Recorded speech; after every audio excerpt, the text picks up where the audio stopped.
Adam Cole and MJF break records and set new ones for their merch as their fledgling tag team continues to be proving very successful for AEW. Athena retains the Ring of Honor Women's World Championship last night in the main event of the Death Before Dishonor pay-per-view. Claudio Castagnoli also retained his Ring of Honor World Championship. Aussie Open are the brand new Ring of Honor Tag Team Champions. Katsuyori Shibata retains the Ring of Honor Pure Championship, and some notes, news and information from the Ring of Honor Media Scrum.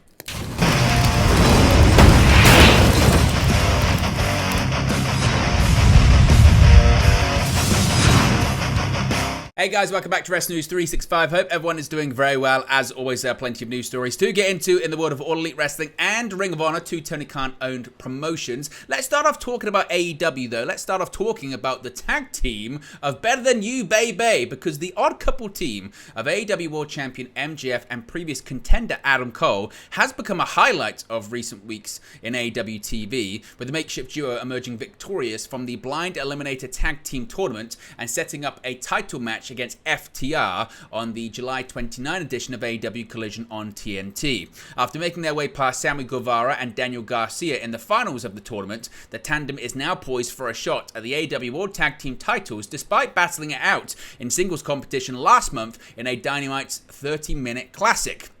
Now, their instant success in the ring has led to an overwhelming growth in popularity, with both MJF and Cole earning high praise from fans and experts alike for their on-screen chemistry, and there is tangible proof of their work. A recent report from the Wrestling Observer revealed that the team's official Better Than You Baby shirt has become the #1 seller for the company and has already become the highest seller for the entire year, despite only being released just a few weeks ago. MJF continually pushed the shirt on Dynamite, and the popularity of both men led to increased profits for the merchandise department, with only one item, a more expensive MJF button-down shirt, grossing more money for AEW in 2023. Cole and MJF were one of many conflicting tandems put together for the tournament, but unlike Swerve Strickland and Keith Lee or Jeff Jarrett and Matt Hardy, the two main event caliber stars were able to put their differences on the back burner and advance to a huge collision showdown with FTR, who retained their titles against Bullet Club Gold in an epic 58-minute 2 out of 3 falls match classic in Calgary, Alberta, Canada on July 15. And what are your thoughts on this current storyline between MJF and Adam Cole as the tag team? And given the recent success and popularity of the new team, should AEW extend this out and not have them break up so quickly, which may have been the original design and plan? Let me know your thoughts about this in the comment section below. Really interested to know what you have to say about this. Now let's talk about Ring of Honor, and yesterday's Ring of Honor Death Before Dishonor pay-per-view made history because Ring of Honor Women's World Champion Athena and Willow Nightingale made history Friday night by becoming the first pair of women to main event a Ring of Honor pay-per-view. While the back-and-forth contest presented Nightingale with plenty of opportunities to defeat Athena for the gold, it was the champion who eventually prevailed by locking in her crossface submission hold, forcing Nightingale to pass out with the referee calling for the bell. Earlier in the contest, Nightingale appeared to have the match won with her signature Babe with the powerbomb maneuver, and seemed to doubt herself when Athena kicked out and got back on her feet. This led to Athena seizing the advantage with a brutal O-face followed by a crossface, bringing an end to Nightingale's valiant effort. After the match, Athena raised Nightingale's hand to offer a sign of respect, with the announcers acknowledging that they just made history by closing out a Ring of Honor pay-per-view event. Friday's contest was a rematch from their Women's Own Heart Cup semi-final bouts on the July 14 episode of AEW Rampage, where Nightingale prevailed victorious by countering Athena's Wrath of the Goddess into a pinfall combination. In the post-Death Before Dishonor media scrum, Athena admitted that she had yet to really process the feeling of main eventing a pay-per-view, thanking the other women before her for laying the groundwork for such an achievement. Athena would also praise Nightingale for being a worthy adversary, stating that they were creating the standard for women and showing the world what we can do when given the platform to shine. We are going to talk a little bit more about what happened in the media scrum after the pay-per-view, but what are your thoughts on the match, and what are your thoughts on the history-making moment being the first ever time that women have main evented a Ring of Honor pay-per-view? Now, what didn't main event the pay-per-view was the Ring of Honor World Championship match between Claudio Castagnoli and Pac. And Claudio Castagnoli defeated Pac to retain his Ring of Honor World Championship at Friday's Death Before Dishonor pay-per-view. In what was his 9th title defense, Castagnoli came storming out of the gate with a lot of offense, taking down Pac with an uppercut and a swift Swiss death combination very early into the contest for a near fall. However, the bastard would gain control of the match by targeting Castagnoli's knees after evading a giant swing, following which the action spilled over to the outside. Ultimately, the two men found themselves in a deadlock when Pac locked in the Brutalizer, only for Castagnoli to break out of the submission hold with an air raid crash. As both men tried to one-up each other, Pac attempted an old heel trick by ripping off the turnbuckle pad until Wheeler Yuta stopped him.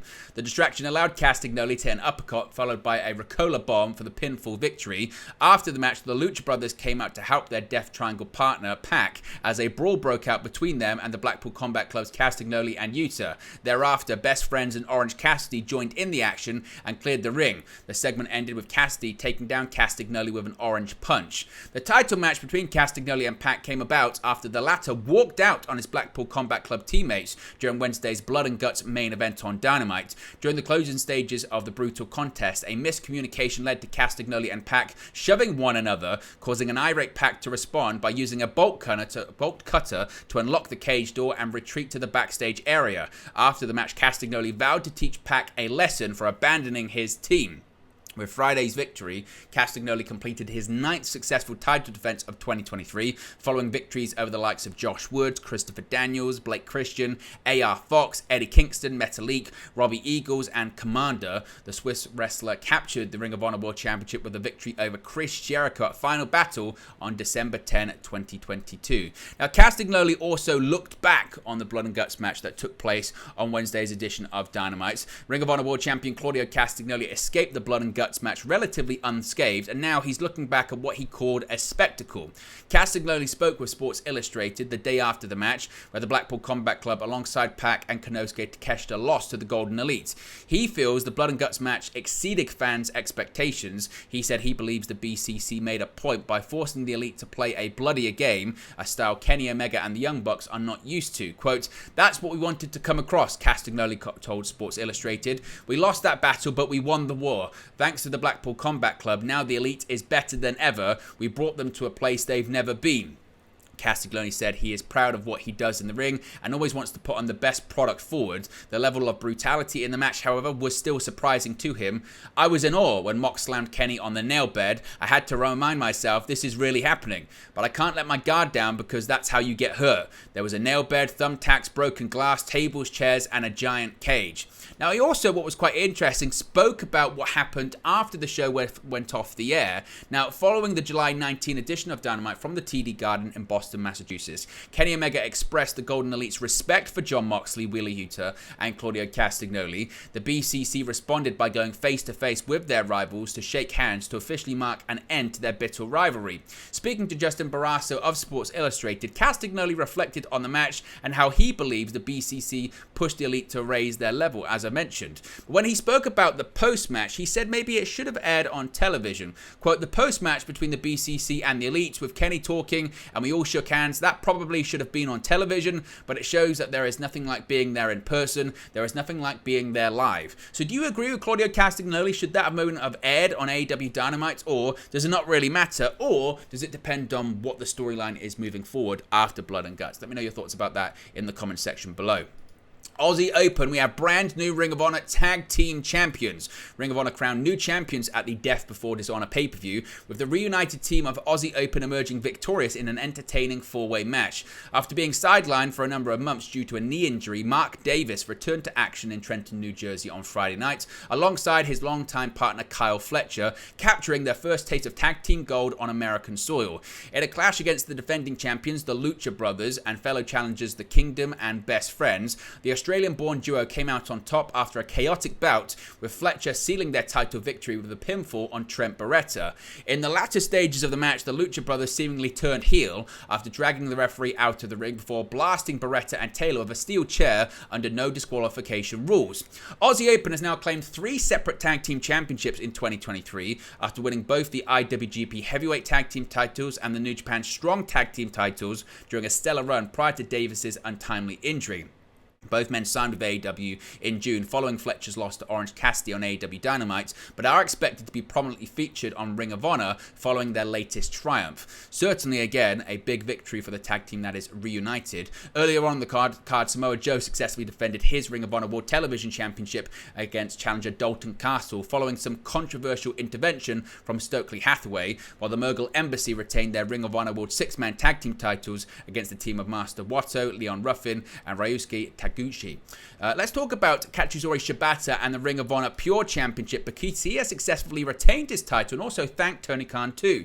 Kachizori Shibata is still your Ring of Honor Pure Champion. The Japanese legend defeated Daniel Garcia at yesterday's Death Before Dishonor pay-per-view in a Pure Rules match. Shibata tripped Garcia into a rear naked choke, then hit his signature PK to pick up the pinfall victory. This marks Shibata's fourth successful title defense of the Pure Championship after winning it at Supercard of Honor. He will now surpass 113 days as champion, so congratulations to him. He was one of several people that spoke at the media scrum after the pay-per-view, and we have some details on all of the things that were said.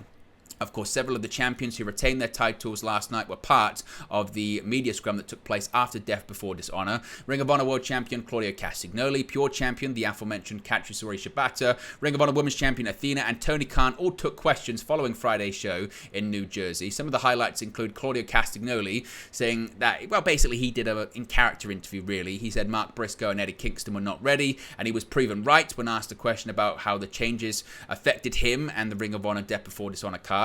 One question was regarding William Regal and if they are living up to the Blackpool Combat Club name. He said yes, that they have always strived to be the best. When Kachizori Shibata entered the press conference, Shibata answered questions via a translation machine and also through Tony Khan, who talked a lot for him. Khan said that he's not currently part of New Japan's LA Dojo and right now is more focused on being the Ring of Honor Pure Champion.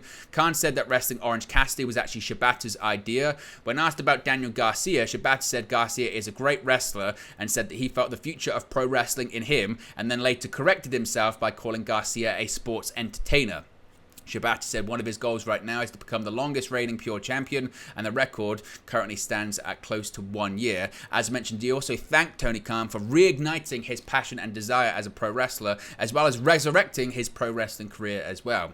The Ring of Honor Women's Champion Athena also sat in. Athena was emotional at the start of the interview, saying in her career she never had a main event on a pay-per-view until today. She said that it meant so much for her to be given that opportunity, as she felt that both she and Willow Nightingale earned something. She said the sky's the limit as to what's next, and she's open to all challenges.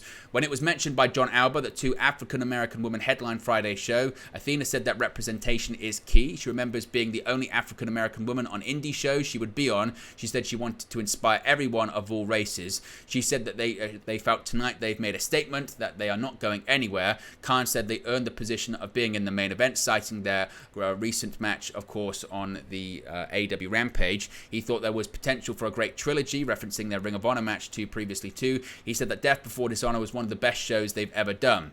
It was also pointing out that there were a lot of love letters during their match, and asked if she would like to face Julia. Athena said she did. She then shouted out some former Ring of Honor star names, including Mischief, Sarah Del Rey, Mickie James, Daphne, Allison Danger, Sumi Sakai, and Daisy Hayes, among others. She said that they inspired her to become more than just a pretty face, and those women don't get enough credit. She mentioned other names like Kairi Sane, Mayu Iwatani, and Julia as potential opponents in the future as well. When it comes to the Ring of Honor owner Tony Khan, he was asked about the numbers. He said regarding the numbers, Khan said that preliminary numbers before the show were good. He wasn't sure about the buys, but he thinks it did well. He said that this was one of the more successful shows in the company history, and pointed out that a lot of these successful shows have happened during his ownership. One person asked about heading to Orlando for future studio tapings. Khan said he was open to utilizing studio tapings, but there's benefits to having Ring of Honor tour with AEW Collision, like Ring of Honor stars being able to work on the Collision show. When directly asked about the point of Ring of Honor, Khan said the company is focused on a hardcore audience and the promotion delivers matches to that audience. He said that AEW is more aimed towards a bigger crowd. Khan said that Ring of Honor was still a major company in the world, and he doesn't think the company has ever been more influential. Regarding keeping Ring of Honor fresh, Khan said he's bringing in international talent. He also pointed out that Ring of Honor doesn't have time constraints or commercials. He said there were nuanced differences between the two companies. When asked about Kota Ibushi possibly CASTAGNOLI being on the card. He said that Ibushi had just made his AEW debut. He thought that CLAUDIO versus Pac was a perfect way to bring in, given their storyline from Blood and Guts this past week. And he said that he definitely wants to keep the spirit of independent wrestling and thinks both AEW and Ring of Honor are a good platform for that. So there you go, guys. It's the latest AEW/Ring of Honor news for you. Be sure to smash a like on the like button. Be sure to subscribe bottom right-hand corner. As always, let me know your thoughts in the comment section below, and I'll speak to you again very, very soon. Hey guys, thank you for watching, listening, streaming, or however you come across this video today. Be sure to click on the video on the right there to watch our next video, or click the bottom there to subscribe, or the bottom right-hand corner. Thank you very much, and I'll speak to you again very soon.